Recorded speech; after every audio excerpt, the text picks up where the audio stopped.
We are really privileged to have Mike Joncas with us. Mike Joncas has been a priest of the Archdiocese of St. Paul in Minneapolis for close to 40 years. He is well known as a liturgical music composer, an author, a speaker, a priest, and a professor. Graduating with high honors in English, theology, and liturgical studies, Mike has also done pastoral work in parishes, a Newman Center, and is now teaching at the University of St. Thomas in St. Paul. You might also note the detail of Mike's bio on page 9 in our assembly booklet. In the 1960s, Mike began his seminary education as the Second Vatican Council was unfolding. His love of music and liturgy was very active in those days and continues to the present. His knowledge of liturgical history, the richness of the Catholic tradition, and the role good liturgical celebration plays in the life of the Church has enriched many people over the years.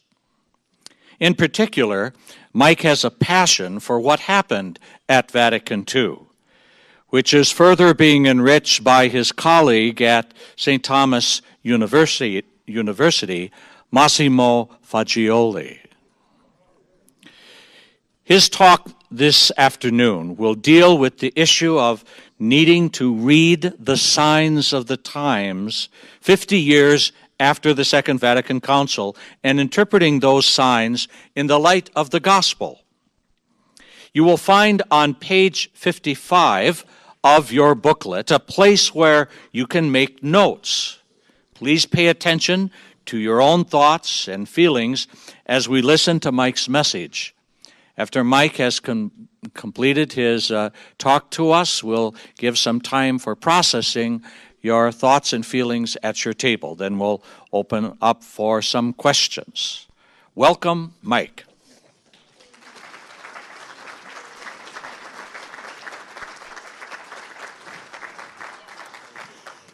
Couple preliminaries, and then I'll get into what I have prepared for you. First preliminary is I was here last night for Greg's talk and was absolutely blown away.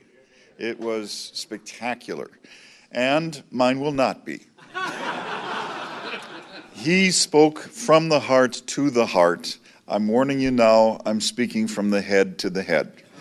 Although I hope there's going to be some stuff in here that will be also emotionally gripping, I hope. The second thing is that as I was listening to you and hearing over and over and over again how we have to connect as people of the Vatican Council generation to the younger priests, I have a quick story for you and then I'll launch into the work. One of the joys of being at a university is that you can work with some very bright people. And it was not impossible to imagine that we would carry on conversations sometimes in multiple languages. Since I'm a lifer, one of the last of us in my archdiocese, Latin is like second nature. So suddenly I discovered that there was a whole new generation of student priests, that wanted to really learn the language so they could do the extraordinary form. And I thought to myself, well, this is exciting, right? And so I saw one young man coming across the quadrangle who had made a major announcement that his first Mass was going to be in the extraordinary form. So I, of course, waved to him and said, "Salve, diacone!" And he simply walked on by, right? I saw him the next day. "Salve, diacone!" And he said, you said that to me yesterday. I've heard the Salve Regina. I said, yes, very good. You've got the same verb. Hail, or hello, how are you, right? And he said, oh, okay, well, that's great. And diacone, obviously, vocative form of deacon in Latin. And so the next day, we met again at the quadrangle, at which point he said, "Salvete, pater."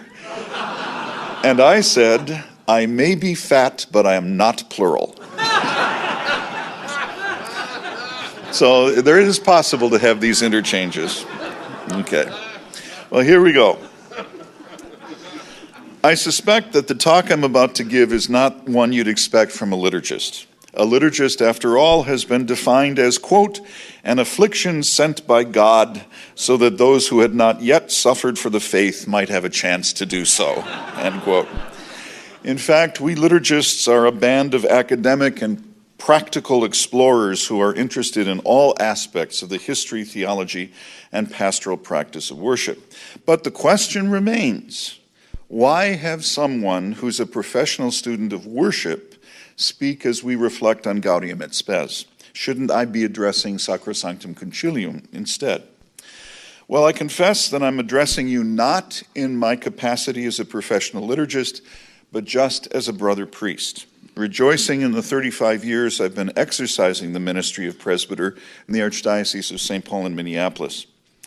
While Vatican II's Constitution on the Sacred Liturgy has impelled my academic study, the other constitutions, Dei Verbum, Lumen Gentium, Gaudium et Spes, are foundational for my ministerial life in a way that can only be superseded by the scriptures themselves.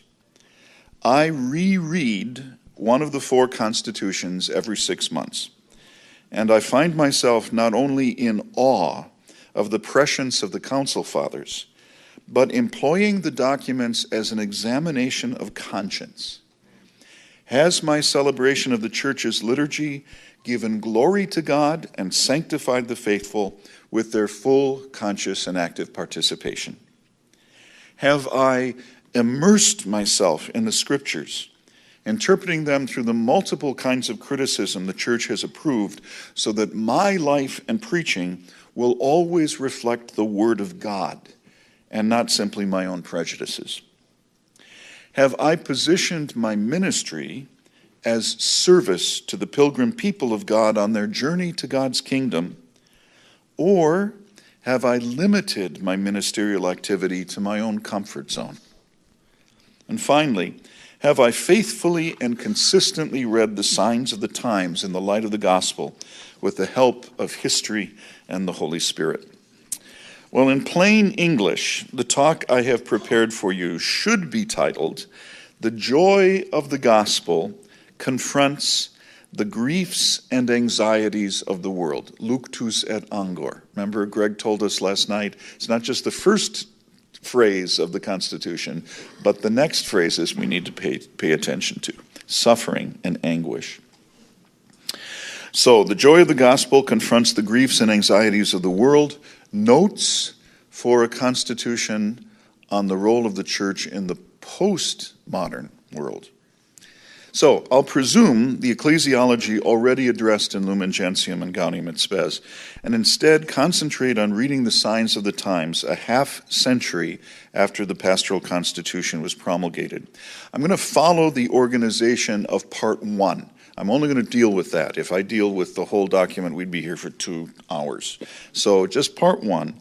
And there'll be 4 topics I'm going to look at corresponding to the 4 chapters in part 1 of Gaudium et Spes. As that famous theologian Betty Davis said, fasten your seatbelts, this is going to be a bumpy ride.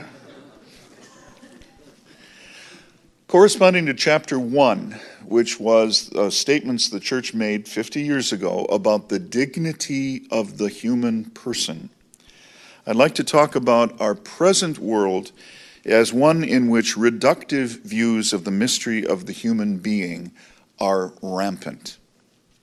There are many conceptions of the human operative in the postmodern world with profound moral consequences.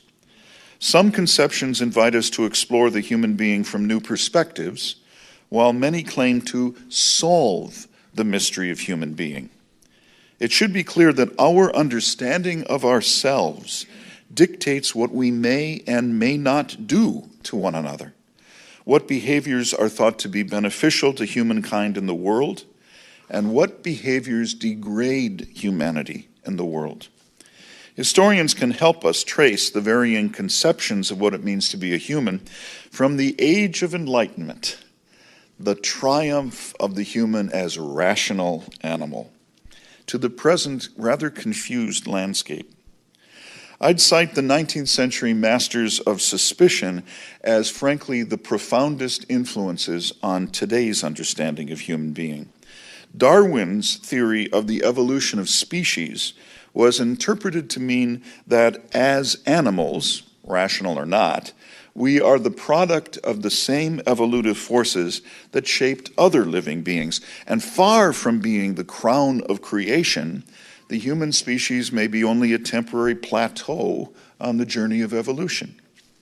Freud's discovery of the unconscious challenged the notion that we are rational animals at all, with a picture of human beings racked by subconscious and unconscious drives. And Marx, he articulated the notion of the human being as homo economicus, where we are no more than producers and consumers of commodities.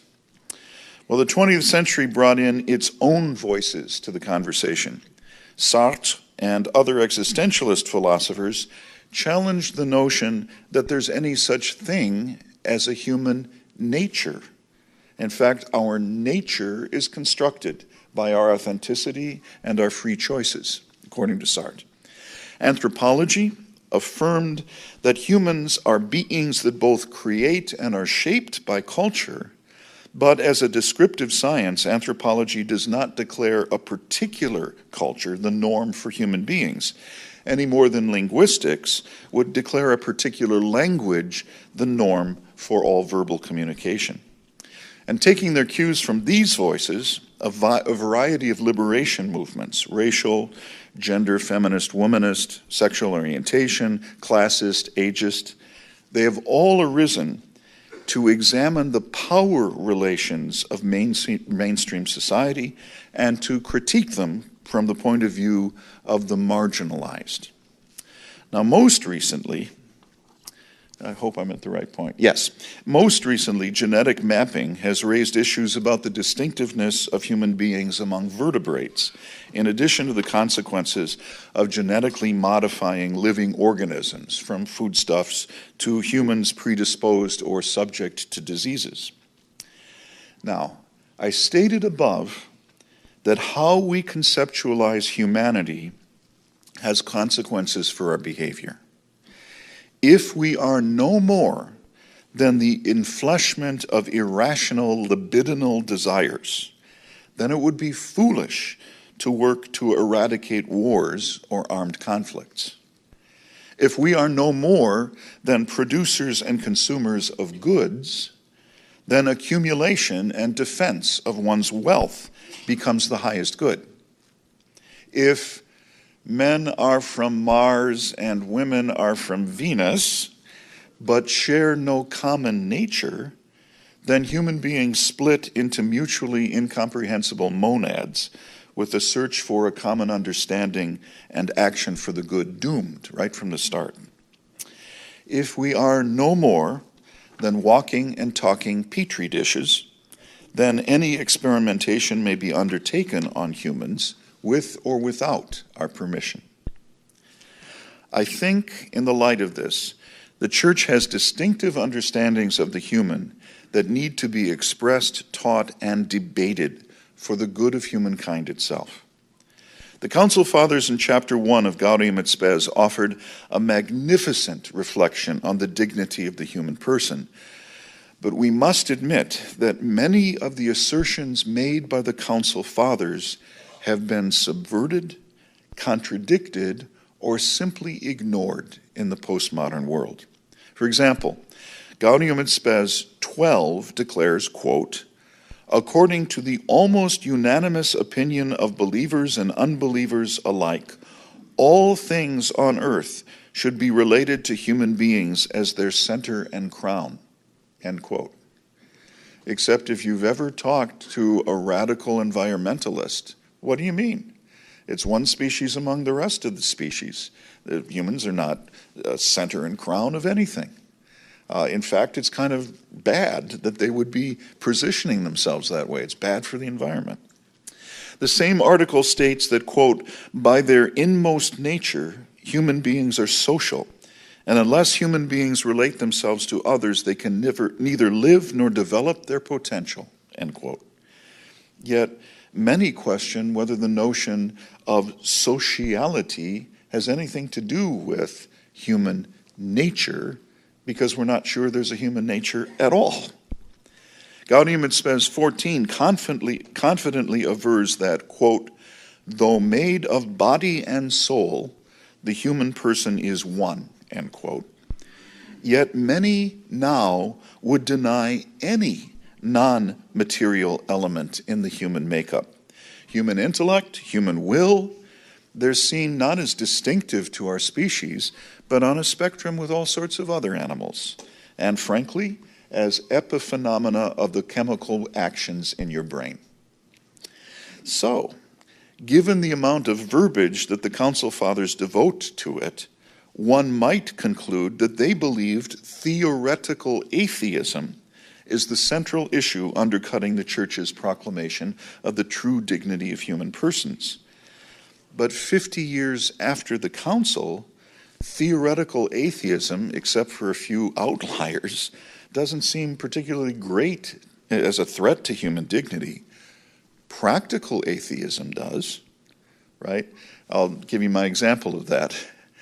Said a German graduate student of mine, "Ach, you Americans are so amusing. We Germans write, Gott mit uns, God with us, on our swords, and you Americans write, in God we trust, on your money." The almighty dollar. Fascinating to me. So, practical atheism, that is uninterested even in the question of God's existence, or in contrast, the religious fundamentalism that substitutes an idol for the living God. So, amid the seductive voices of the postmodern world, the Church bears much wisdom about the human condition. Some of that wisdom arises from Revelation. For example, that the human person and the human nature is the condition of the possibility for the second person of the triune God to become incarnate. Don't you love Karl Rahner? This is wonderful. But most of our wisdom actually comes from the exercise of reason brought to bear on the mystery of human being over the centuries and in diverse cultures. The Church must, at the same time, hold up a realistic and attractive picture of what it means to be a human being, while engaging in the debate with those in the postmodern world who would reduce the mystery of humanity to mere self-conscious matter. Okay? So that's part one. Here's part two. Globalization, responding to or corresponding to chapter 2 of part 1 of Gaudium et Spes, where the Council Fathers talked about humanity and community. Now globalization, 50 years later, becomes the big issue. The phenomenon of globalization is variously defined, but for our purposes, it can be considered as all those processes by which the peoples of the world are incorporated into a single world society. Depending on one's reading of history, globalization might be traced back to the 16th century European explorations of Africa and Asia, or farther back to the Crusades, or even farther back to the 3rd millennium BC. But for our purposes, we can identify large-scale globalization, especially occurring in the 19th century. Globalization is based on and occurs with advances in transportation and communication technologies. Think, the telegraph and the railroad, and what that opened up. Now, internet and all sorts of other air travel, etc. As these develop, possibilities for global interaction become more and more real. In 2000, the International Monetary Fund identified 4 basic aspects of globalization: trade and transaction, capital and investment movements, migration and the movement of peoples, and the dissemination of knowledge. Linked with these basic aspects are global environmental challenges, global warming, water and air pollution, the overfishing of the oceans, etc. So, in his major work, Late Capitalism, Ernst Mandel argues for 3 periods in the development of this capitalist mode of production, which seems to have triumphed. The first is freely competitive capitalism, which occurred from around 1700 to around 1850. It's characterized largely by the growth of industrial capital in domestic markets, relatively small. Secondly, there's the phase of monopoly capitalism, which lasted till about approximately 1940. And that's characterized by imperialistic development of international markets, and especially by the exploitation of colonial areas. Just think back. You remember the assassination of Patrice Lumumba way back when, how European cultures felt that it was quite proper to simply take whatever they needed from their colonies. So, finally, there's the epoch of late or neo-capitalism emerging out of the Second World War, and that has as its dominant features the multinational corporation, globalized market and labor, mass consumption, and liquid multinational flows of capital. Mass consumption. Think about where iPhones are found throughout the world. Just amazing to me. Jameson uses Mandel's third stage designation as the point of departure for his widely cited postmodernism, or the cultural logic of late capitalism. He pointed that the current third moment of capitalist evolution involves a new and previously unparalleled global reach. Everything about our economic life is being brought under the domination of the market. So in this postmodern global context, Pope Francis's teaching in both Evangelii Gaudium and in Laudato Si presents not a condemnation of capitalism, but a very strong critique of its operation on the global scale.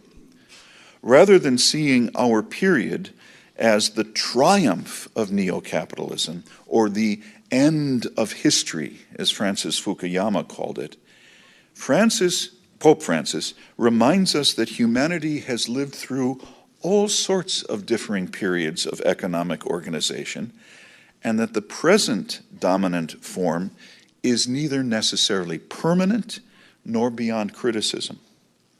Globalization, thus, sets up a cluster of issues that demand responses not only from the church, but from people of goodwill. Here are just a few. Has neo-capitalism reconfigured nation-states into new clusters and blocks?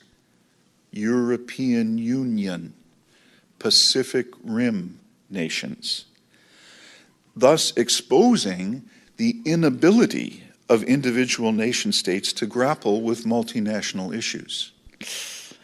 Are we witnessing the death throes of the nation-state?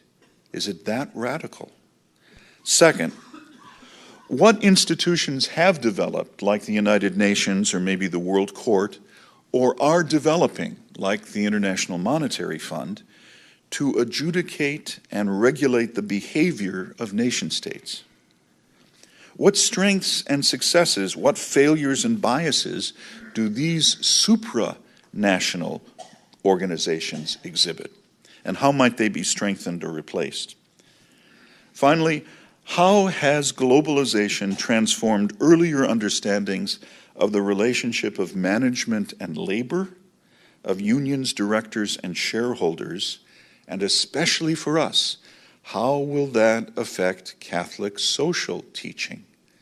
To speak to contemporary folks using the terminology from Leo XIII's day doesn't work.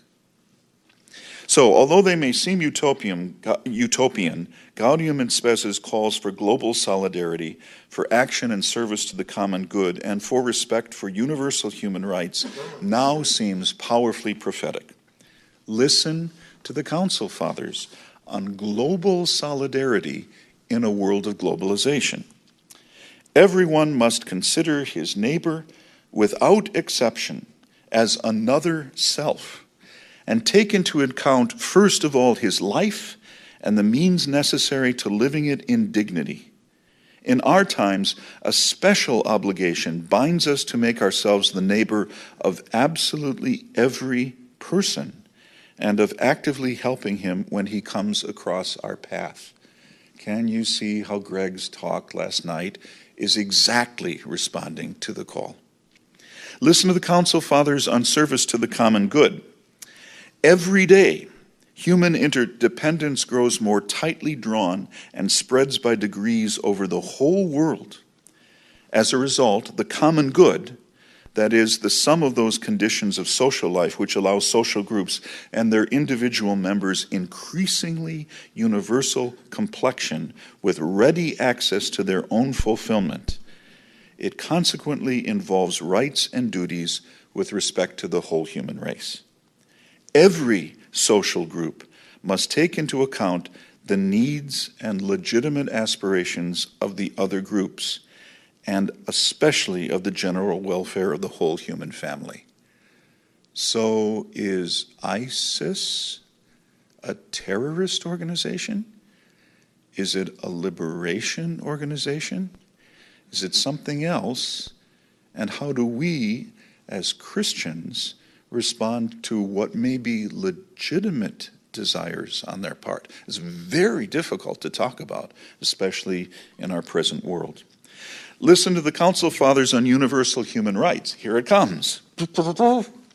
There must be made available to all people everything necessary for leading a life truly human, such as food, clothing and shelter, the right to choose a state of life freely and to found a family, the right to education, to employment, to a good reputation, to respect, to appropriate information, to activity in accord with the upright norms of one's own conscience, to protection of privacy, and to rightful freedom in matters of religion. Wow.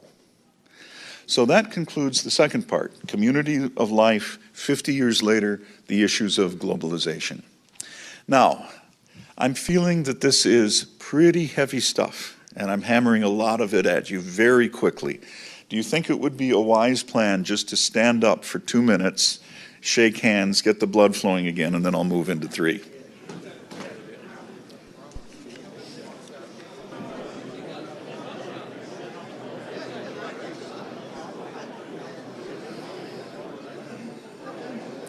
Do do do do do do do do do do do do. Do do do do do do do do do do do do. Dum da dum dum dum dum dum. Okay, we're done. Yep. Part 3. As you remember, the third chapter is looking at human activity and what's the church's guidance about human activity in the non-human world, what today we would call the environment, or maintaining and developing the human and natural ecology.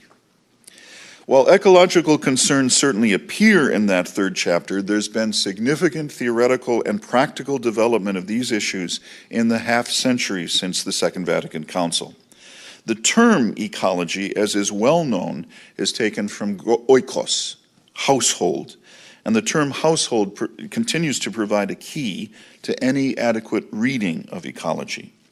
Ecology is defined as the science concerned with the interrelationship or total patterns of relations between organisms and their environment. I am going to make a slight modification in this.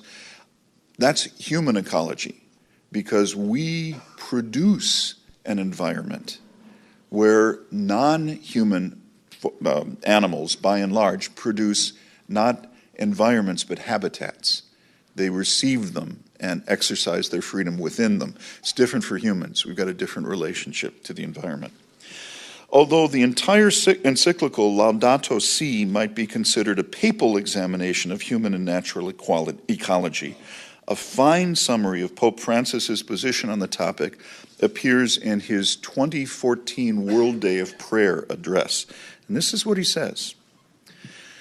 The human family has received from the Creator a common gift, nature. The Christian view of creation includes a positive judgment about the legitimacy of interventions on nature if these are meant to be beneficial and are performed responsibly. That is to say, by acknowledging the grammar inscribed in nature and by wisely using resources for the benefit of all with respect to the beauty, finality, and usefulness of every living being and its place in the ecosystem. Nature, in a word, is at our disposition, and we are called to exercise a responsible stewardship over it. Yet so often we are driven by greed and by arrogance of dominion, possession, manipulation, and exploitation. We do not preserve nature, nor do we respect it or consider it a gracious gift with which we must care for, and it's set at the service of our brothers and sisters, including future generations. Now, I've made an executive decision.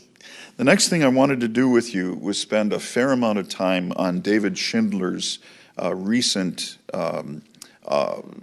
paper for a seminar on human and natural ecology that was held at my university the 3rd through the 5th of June. What I'm just going to give you are the 6 principles, but I'm not going to unpack them. I will put up for you, and it was going to be on here anyway, I'll put up for you a URL to find it online in case you want to read this on your own. But fundamentally, here he is. 6 central principles for how Catholic Christians are going to deal with the issues of human and natural ecology. The first is the goodness of creation. This could go way back, but remember, Thomas, being itself manifests itself in the transcendentals. So being is controvertible with truth, goodness, and beauty. The very fact that a thing is indicates that the divine will is underlying this. So everything that is good. The primary stance of human beings toward the created order is presence and contemplation. This is a really hard one because we live in a technological society whose first question is, what can we do with this stuff? The Catholic Christian response is, first and foremost, you acknowledge the goodness, the truth, and the beauty of any created reality before you.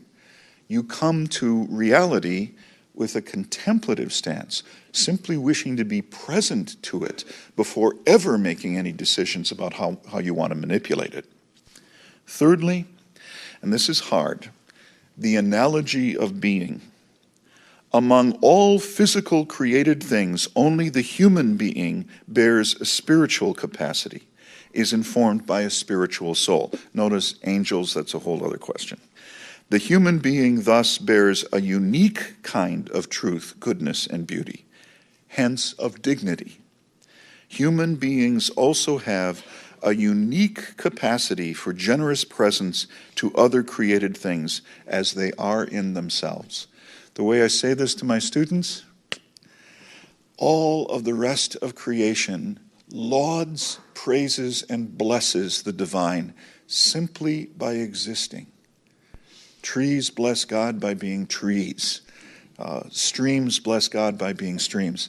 We uniquely, at least as far as we've gone in our outer space explorations, we uniquely are the poets of creation. We are the ones that can bring all of that praise into language.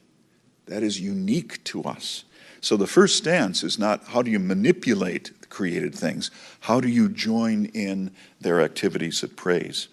We human beings as embodied spirits are meant through our acts of knowing, loving, and contemplating to deepen and amplify what is non-human beings' own inherent giftedness. Our mission is to magnify the generosity that's already inscribed in the world of nature as created by God. Thus, it is essential that we speak of human beings as stewards of creation. Footnote, and the freedom Pope Francis had to toss off a line which blew me away. Well, he says, other people have gone to the Genesis text and have said, this is really, you are to have dominion over the created order. And that's wrong, and it shouldn't be interpreted that way. Yeah, except we have for the last 1900 years, right? And his intervention says, no, we've got a new way of engaging this text. Not dominion, but stewardship. Radically new idea. Okay, fourth, the place of human intervention and our instrumentalization. Here's my simple example. Trees, in their original truth, goodness, and beauty, simply as they are given to us, have a built-in capacity to give us shade, to provide wood for fires that warm us, and some even bear fruit that we might use for nourishment. But we'd never discover that without a contemplative stance toward them. That's what you do first. You discover the truth, the goodness, and the beauty that they bring. Only then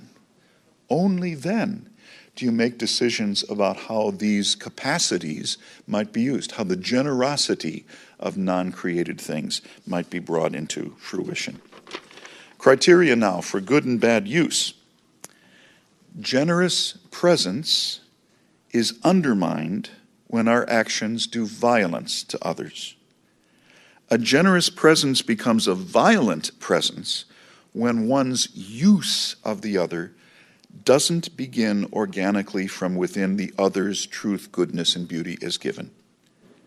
How we use others must be determined by what others are in their original givenness, what they are in their nature as originally given and ordered by God. So, fairly straightforward. And then the last thing to notice, finally, the rupture in the harmonious relations between humankind and other created things arises foundationally as a consequence of sin, of humankind's failure to listen to God in the created order. This is the original source of the violent way of using created things, for turning things into, as Francis says, mere objects and objects without interior worth. Okay, that was 3. 4, we're almost getting done.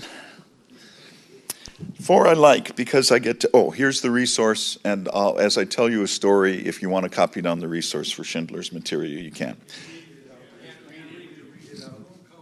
Oh, okay. Well, it says Human and Natural Ecology Seminar website, www.stthomas.edu. You go there, and then the rest of it is click on, and I think you can read those, right? Yeah, okay. So www.stthomas.edu. Now the story. Absolutely true.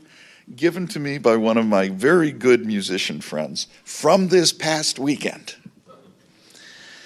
If the 4th chapter is about the church in the modern world, my examination is the church in the postmodern world. And here it comes. A music director friend of mine who serves in an unnamed parish in an unnamed diocese shared this experience of preaching that his parishioners heard this past weekend in the light of the Supreme Court's decision on gay marriage. At the 10 a.m. Mass, Father Bob, the lefty, worked in the new encyclical, the Charleston Massacre, the lowering of the Confederate flag, the Affordable Care Act, and the same-sex marriage ruling. He actually tied some of them to the scriptures via the outcast woman with a hemorrhage. At the 11:30 a.m. Mass, Father Christoph, the righty, offered a rambling treatise on Bonaventure's construct of the Trinity, with Christ at the center, who both gives and receives, which somehow led into natural law, which went, well, you know where. The poor guy was so worked up that by the end he was hyperventilating, sarcastically remarking that he'd like to see where we are 1,500 years after this court ruling. At 1 p.m., I assisted with an infant baptism, and I lightheartedly told Father Tom, the pastor, the centrist, to expect some letters, as both of the other guys came precariously close to crossing a line. He wisely, or cowardly, stated, "That's why I ignored it all at the 8:30. Says my friend, it's a big church. So let's hold up those three examples of preaching in the light of what Gaudium et Spes states in chapter 4 on the role of the church in the modern world. After affirming that the church and the world are mutually related, it sketches the benefits the church offers to the world as it unfolds in history, as well as the benefits the world offers to the church as it unfolds in history. To promote such an exchange, the church requires special help, particularly in our day, when things are changing very rapidly, and the ways of thinking are exceedingly various. She must rely on those who live in the world, are versed in different institutions and specialties, and grasp their innermost significance in the eyes of both believers and unbelievers. With the help of the Holy Spirit, it is the task of the entire people of God, especially pastors and theologians, to hear, distinguish, and interpret the many voices of our age, and to judge them in the light of the divine word. In this way, revealed truth can always be more deeply penetrated, better understood, and set forth to greater advantage. So, to take the case of the legalization of gay marriage in the U.S., what benefits might the church offer to the world on this topic? And what benefits might the postmodern world offer to the church? Church, here we go, affirms the dignity of every human person, regardless of sexual orientation, and sees itself as intervening on behalf of the rights of those persons if their dignity is threatened or denied. That's a gift to the world. The church reminds the world of an intimate connection between sexual behavior and a legitimate context, permanent commitment of covenanting partners till death. That's a gift to the world. The church also asserts the intimate connection between sexual intercourse between a man and a woman and the engendering of children, a gift to the world. And finally, the church presents to the world a portrait of the family as the appropriate context in which offspring engendered by sexual intercourse are received, nurtured, educated, developed, and offered to the world. It's pretty wonderful stuff. But if we cannot call the next things benefits, at least we must call them perspectives that the postmodern world offers to us on this topic. First of all, we need to acknowledge that in the postmodern world, claims to provide an overarching narrative applicable to all human beings, or to speak with authority grounded on unchangeable sureties, are dismissed or viewed with suspicion. Historical and anthropological research tends to relativize any claims to find the essence of marriage, applicable to all humans of all ages, right? All pair bonds, all receiving offspring and nurturing them in the same way, with the same structures, the same values. Here's a postmodern joke for you. You ready? So, you want to defend traditional marriage. Great. Do you intend to sell your daughter to her first cousin for 3 camels and a goat? If you are not, you're not defending traditional marriage, at least as it was understood. You see the issue, right? And it's only history and anthropology that relativize those things. Second, in a postmodern world, the very fact that there are multiple religious traditions teaching different things about human sexual bonding relativizes the claims of any one tradition.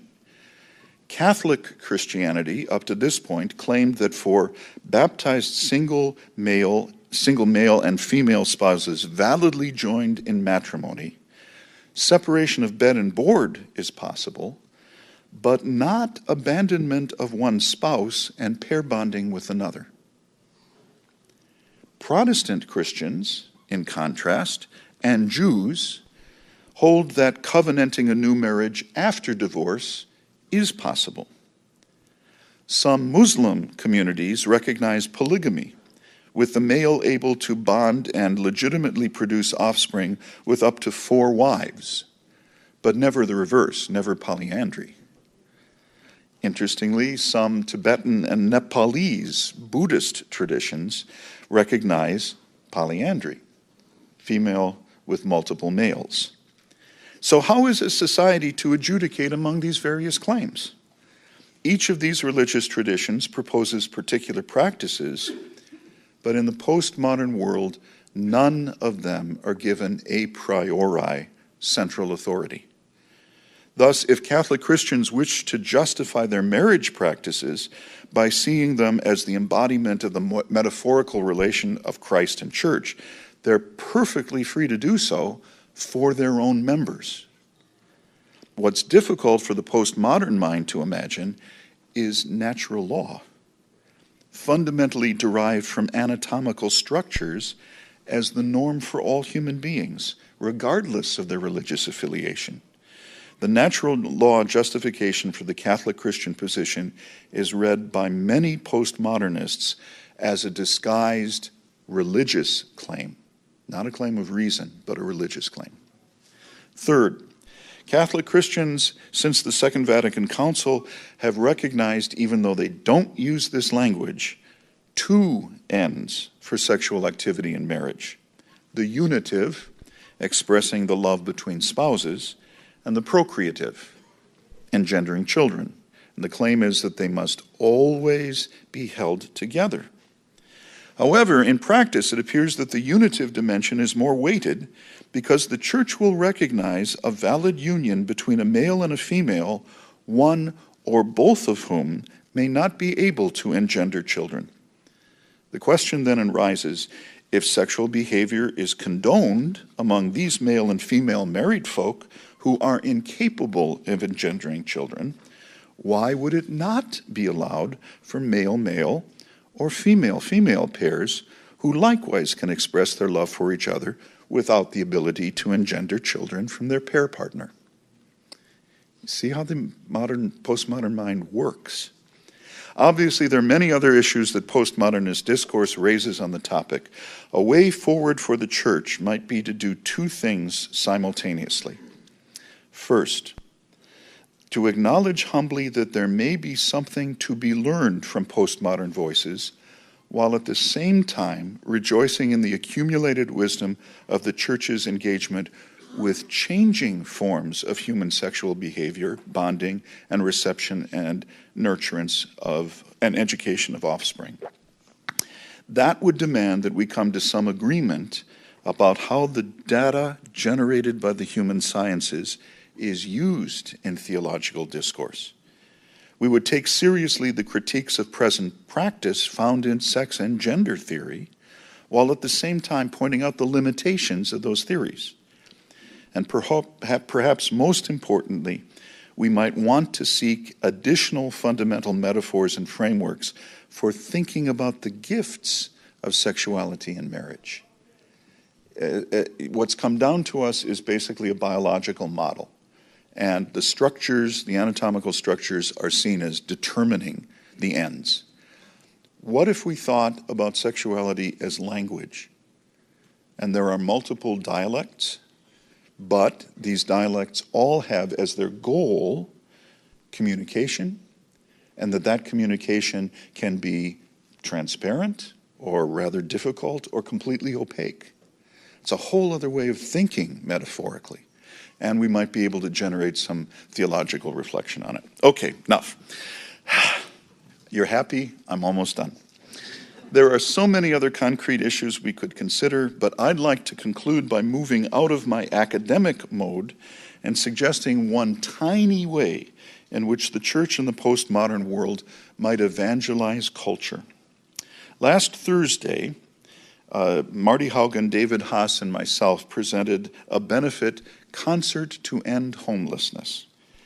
Associated with this concert was a product fair and a series of educational opportunities about homelessness. We made $40,000 for the homeless from that night's proceeds. While the majority who attended the concert were Catholic Christians, those of other faith traditions or none were all in attendance, attracted by the theme, but not expecting to be beaten over the head. I wrote the following hymn text to John Sibelius's magnificent hymn tune, Finlandia, to conclude the first half of the concert. And I want to sing it with you. I'm going to sing the first verse myself. I'm going to ask you to hum while I'm singing the second verse. Make sure you got the melody. Third verse, we sing it softly together. Fourth verse with a little more strength. This is a summary of what I've been presenting, and I think it's also a kind of artistic response to Greg's talk last night.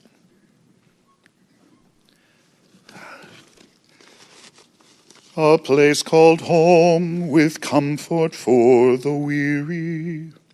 A place called home of nourishment and rest. A place called home that welcomes in the stranger, where one unknown becomes an honored guest, where love can find a human habitation. God grant us all this grace, a place called home. Humming? A place called home where tenderness can flourish. A place called home, a haven from all harm. A place called home where children sleep in safety, where hurts are healed, a shelter from the storm, where peace can find a human habitation. God grant us all this grace, a place called home. Singing softly. A place called home, a promise for tomorrow. A place called home, a vision handed down. A place called home for all God's sons and daughters, where love prevails and peace is ever found, where hope can find a human habitation. God grant us all this grace, a place called home. Final verse, strong. A place called home for every human being. A place called home where arms are open wide. A place called home where all extend the welcome, where none are lost, alone or cast aside, but members of a single human family, God grant us grace to build a place called home.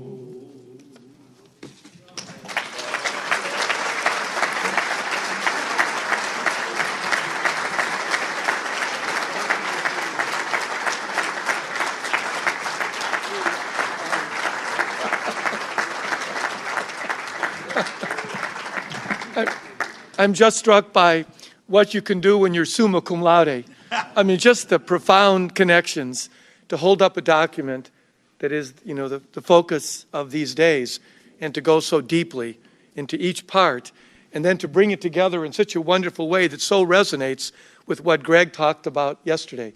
What is kinship? It's in this song. I mean, just a beautiful coming together. We wanted, in keeping with the spirit that we introduced at the opening of reflection and conversation, I'm going to ask you to go to page 55 and to give you a moment for some reflection. And we have 3 simple questions. We're just going to give you a time, given all that you heard and sang, to just ponder for a quiet minute what most struck you in what Michael said. What's one thing that most struck you? And another question, what did you feel? What's an emotion at some point you experienced? And was there any challenge or possibility that stirred in your heart for you and your ministry? Just one insight or something. So I'm just going to ask you to ponder quietly those 3 questions.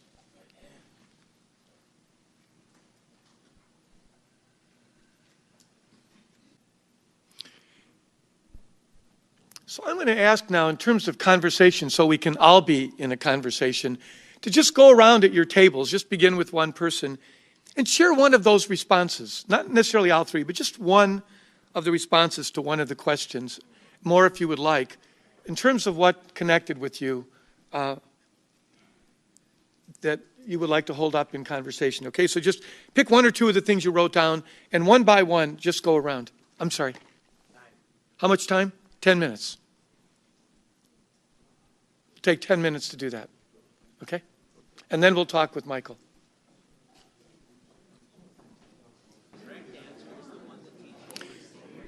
Okay, let me jump in. I'm going to give you just a couple more minutes to see is there a particular question or comment that's kind of emerging from your table, and after 2 minutes then we'll just open the floor to something what's bubbling up in the room that you would like to either comment on or ask a question about of Michael. So we'll hear the bubbling ups in 2 more minutes, okay?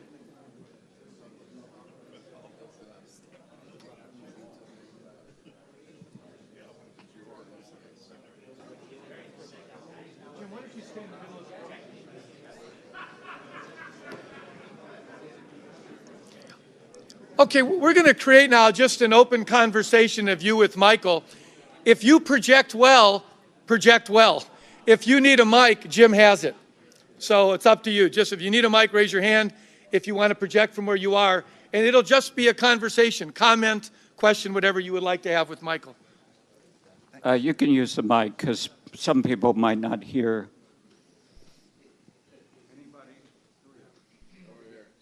It's the natural law we always thought was universal.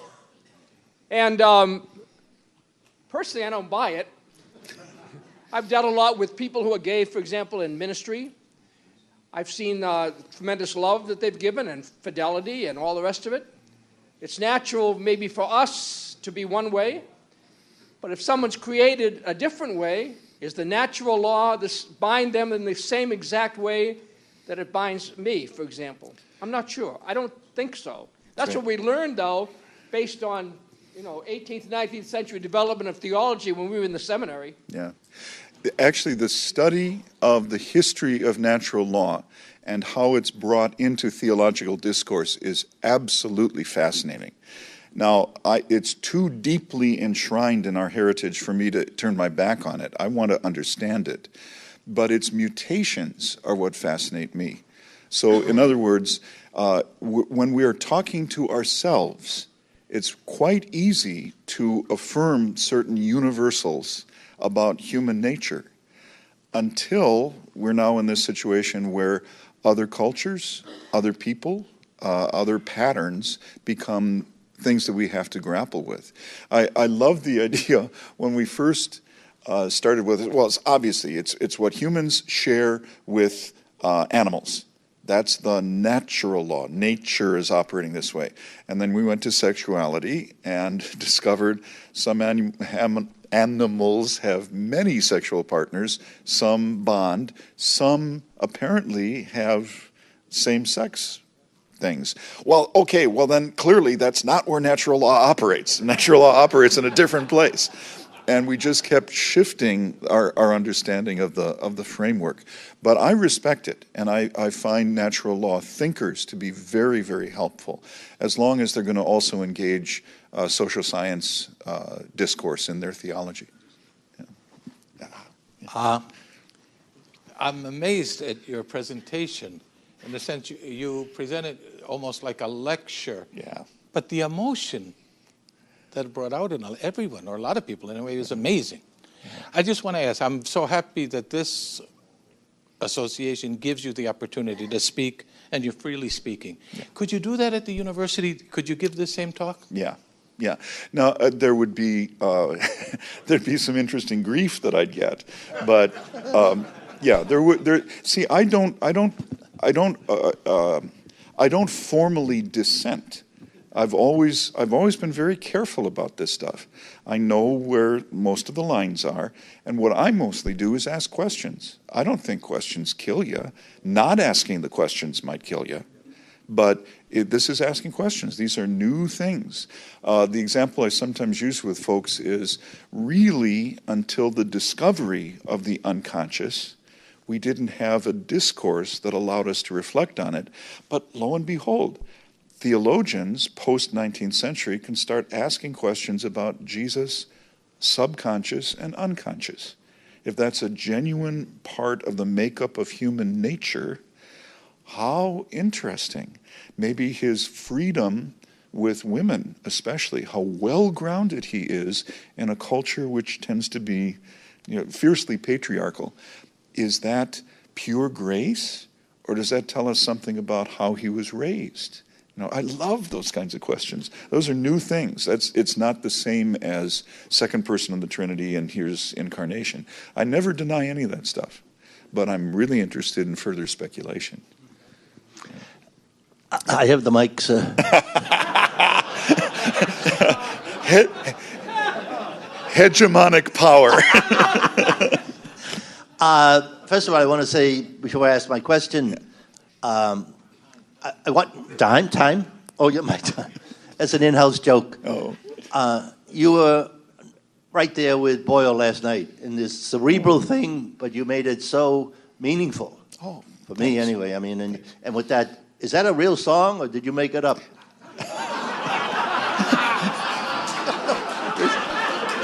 I would call that. Oh, no, but is it a song is it out there in the market? Yes. I want to get that. I want to get the music to that. I will happily tell you.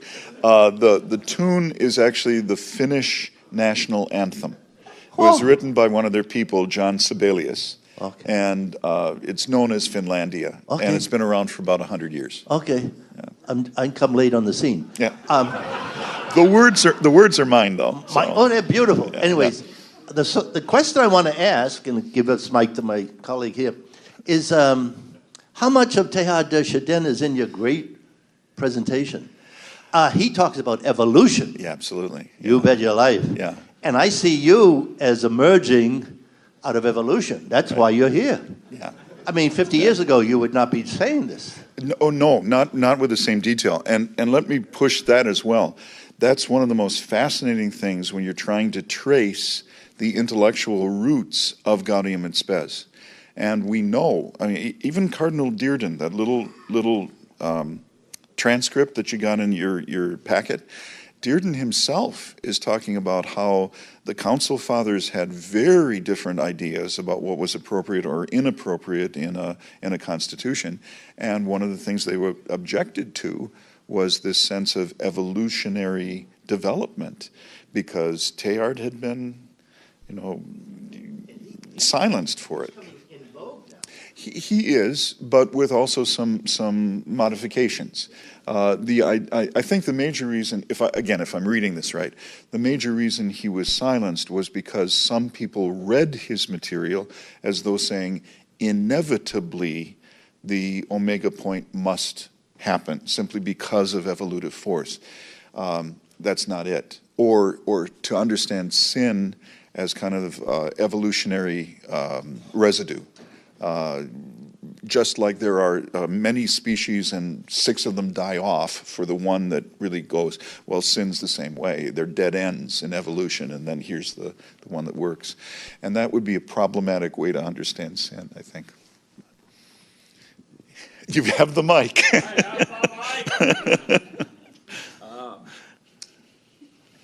Comment on the, this on? Yeah. Okay. Comment on the natural law. I was reminded of Richard Gould's little book, What Are They Saying About Moral Norms? Mm-hmm. And I think there's a piece in there where he talks about 2 theories of natural law. One, I believe it's Oppius, and the other may be Cicero. Yeah. And the point he makes is that in these 2 theories, the church, when it comes to things like social justice and that, has relied on reasoning and thinking, critical thinking. Mm-hmm. When it comes to, let's say, sexuality and reproduction, they've gone the other way. And,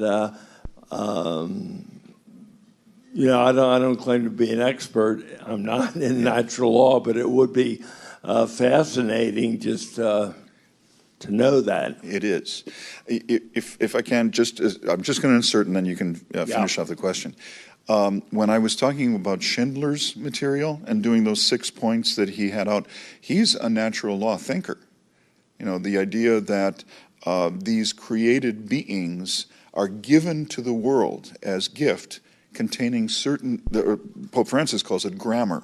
There's a certain orientation that they have for various goods, and that the human then allows them to become even more generous than they are. That's very much natural law thinking, very much. So I don't despise it. It's just I'm very interested in how it mutates over time. But anyway, back to the question. Just kind of a codicil to the natural law. The thing that I learned, and I guess a lot of us did, that natural law is based on the Aristotelian model of ends and objects, and that's what this is for, et cetera, et cetera. Yeah, and perfectly legitimate. It's a perfectly legitimate mental exercise. Yeah. When Jump, just comment on the Finlandia. I love that tune. Oh, I do too. I know there are a number of lyrics. What is it, Stewards of the Earth? Yes, Stewards of the Earth is one. There's that other one, This Is My Song. Right. We were just talking about how that wonderful line of but other lands have skies as blue as mine are. Right. And to the same tune. Yeah. Right. What do I want to say? It's the lyrics are very, very good. They're poetic. They're poetic, and I just found it magnificent to be able to participate in it and to sing it. Yeah. Thanks. I'm glad. Thank you. I'm glad.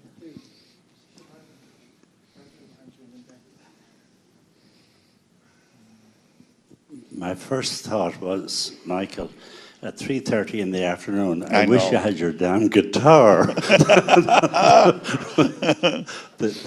I think what came up at our table here was, you know, the expanding world we're in, that our scriptures are the Word of God.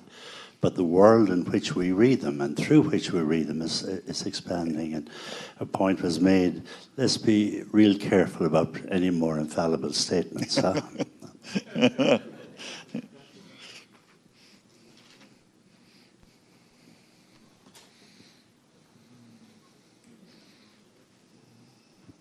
Michael, in the second part, you talked about global solidarity in a world of globalization. And you said our neighbor is another self.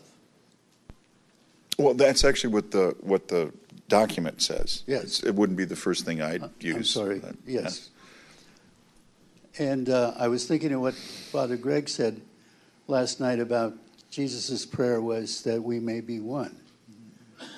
And I was thinking about what the Old Testament and the New Testament urges us to do, and that is to love our neighbor as ourself. And all my life I thought that meant love my neighbor as much as I love myself.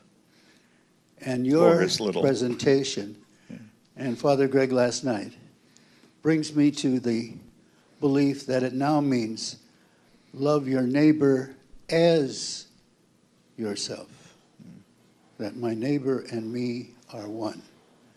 And Father Ken here made the perfect application that if we really believe that, we wouldn't be shooting one another in Madison and South Carolina and other places in our country and beyond.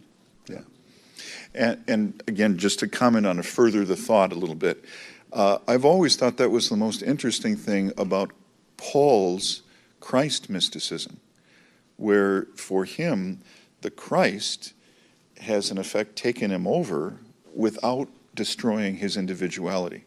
And that's just magnificent. The love of Christ impels me. He knew something, I think, mystically that's very difficult to put into language, but that he and Christ, in effect, fuse even though they're distinguishable. So, yeah.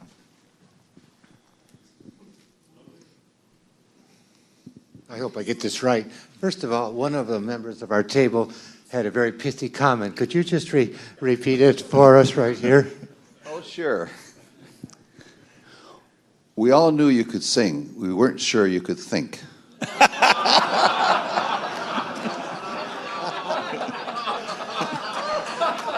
Guess what? You're still not sure.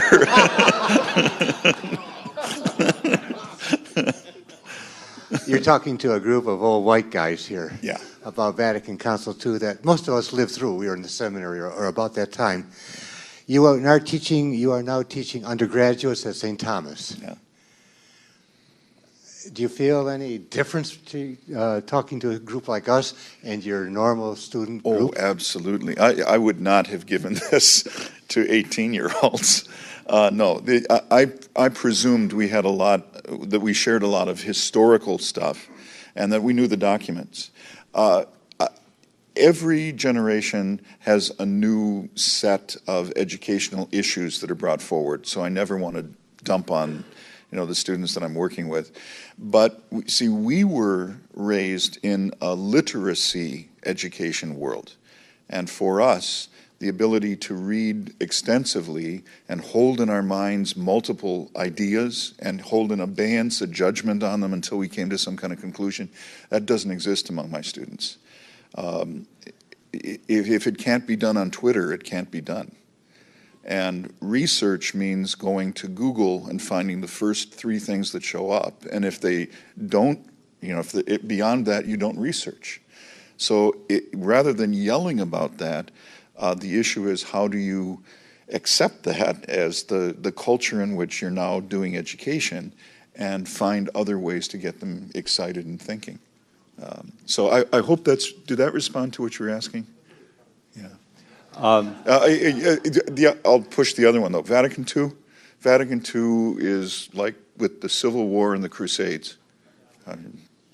Pope Francis they like, but they've got no knowledge of Vatican II or why it would be significant. First of all, thank you. Are we going to be able to get the words of your poem? Let me ask. Could I give it to you and you just... Yeah, sure. Good, thank you. Yeah. I appreciate, first of all, what that gentleman said is that you bring together thinking and emotion. Mm. And I think bringing the two together the way you did it is so beautiful. And so I said at our table here that often we can get in the head trip, which is good from the theology we learned. And I never had theology in Latin, but some of you did, and the head trip was just amazing to me that you made it through that. But the emotion that often comes, I said at our table, I worked about the death penalty in Pittsburgh, and became convinced that you can give somebody the head trip about it, but they're reacting from their gut. And so my question, in a sense, is when you can bring the two together, first of all, and observe that, but how can we possibly do that whenever we are striving to talk about issues that often polarize? Yeah. Can we get into naming the emotion so that that will help the, I don't know what it will help, but it will help. It's an absolutely brilliant question. I can't respond to it because the social situations are so difficult. In other words, what you can do as a preacher, as a pastor preaching, is very different than what you as an associate preaching can do. You can tell the truth the first 6 months you're there. You can tell the truth the last 6 months you're there. In between, it tends to be modified because of the lives of the people that you're engaged with, and you know the influence it has. But preaching's not the only way. Teaching, articles, simply going to people's homes and all the rest of it. So I'm not responding real well to this, except to say I've always believed that head and heart, when things are going best, work together. I'm also absolutely amazed by Jesus' ability to not so much construct alternative worlds. That's not what parables do. By and large, parables subvert your world and pull the rug out from underneath you just as you're absolutely sure this is the way the world works. And boom, no. And that frees you, but at the same time, really sets off a kind of interior earthquake. Is that good enough? We've heard the expression to dance with the universe. Yeah. How do you liturgically relate to the cosmos? Or how does the cosmos relate to you liturgically? Ooh. Well, I'll do the kind of strict stuff first.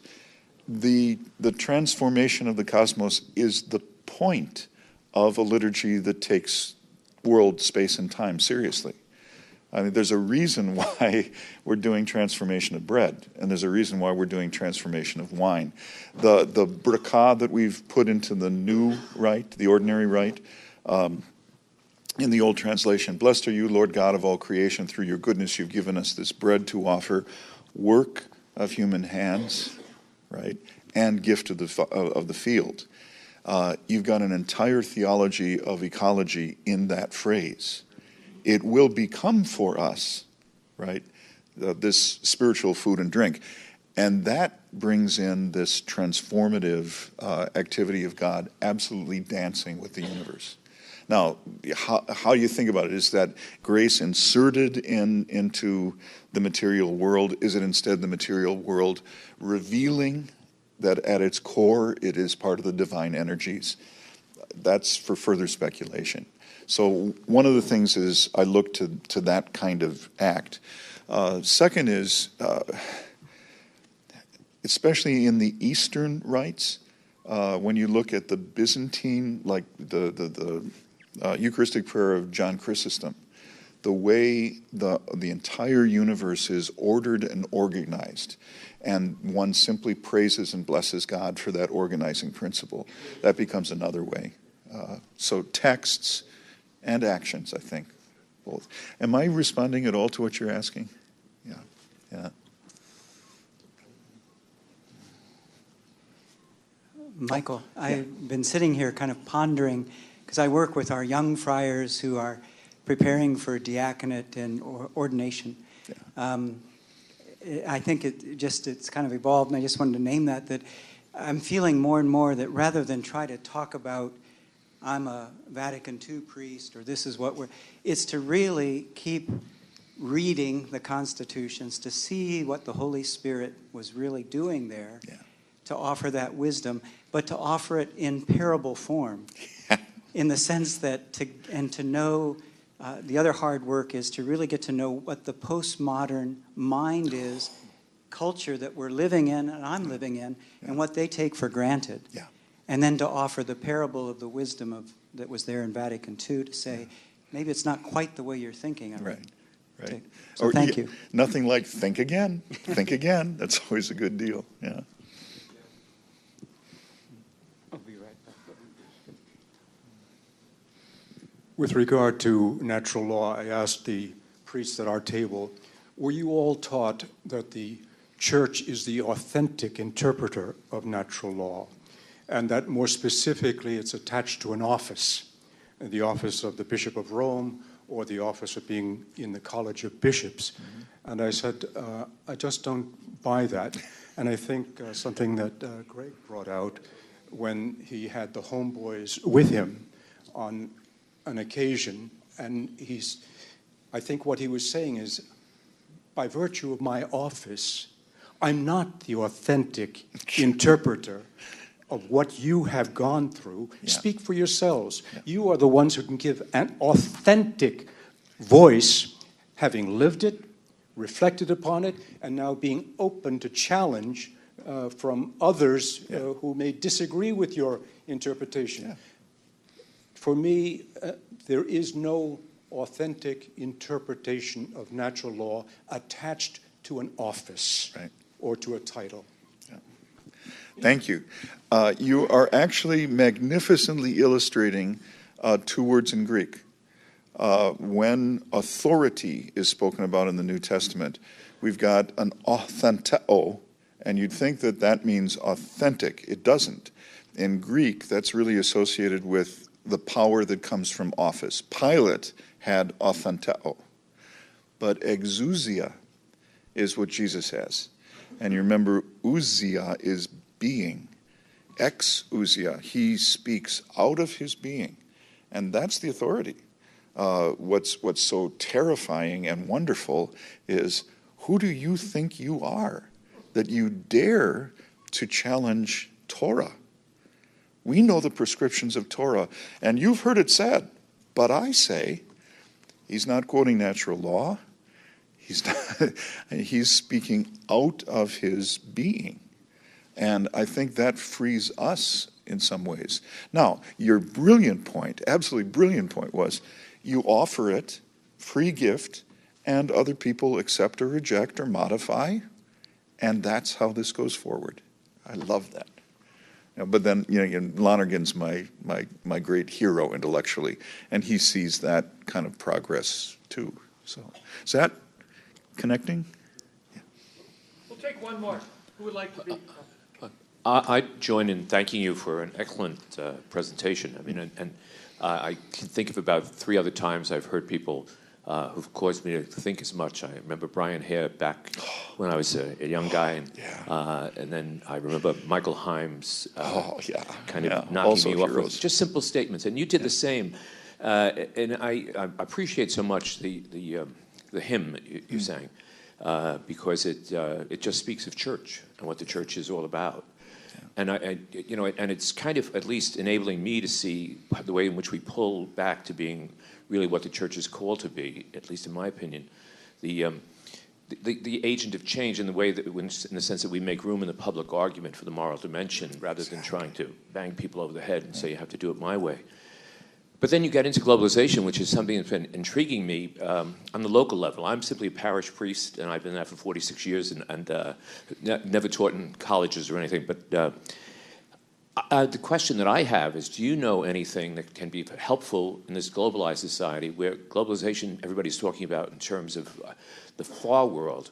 I see it. I've always worked with Latino congregations. Now I'm with a much more upwardly mobile area. Part of Lincoln Center is my parish. So, but I find myself wondering, how do you get the gospel message over? Because I hear the griefs and the anxieties of young parents. How do we teach our children?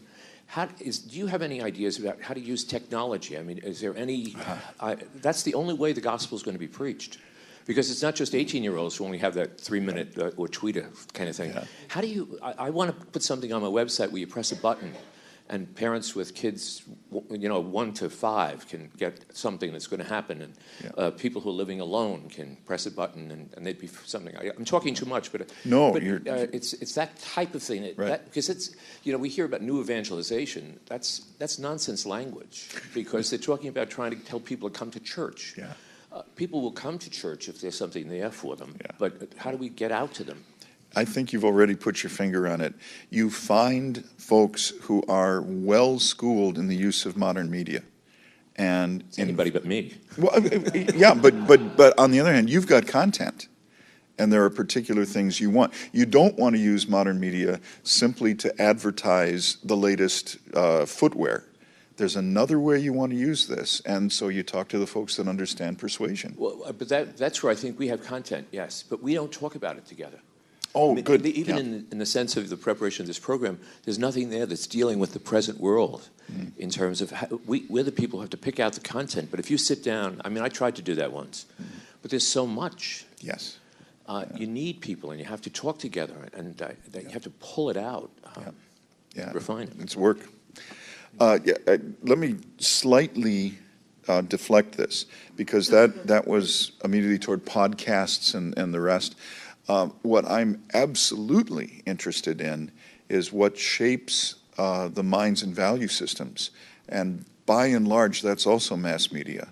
But how do you read theologically what Jurassic World? How do you read Jurassic World? What's the underlying message of the relation of humans to the created order? The manipulation of that created order for material good ends. And we all know it's fantasy, but at the same time it's enough grounded in world shaping to really call out for theological reflection. So, yeah. Well,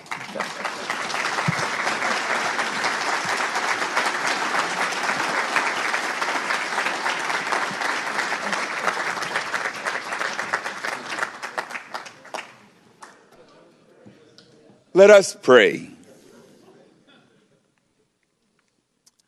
Abba, Father and Mother,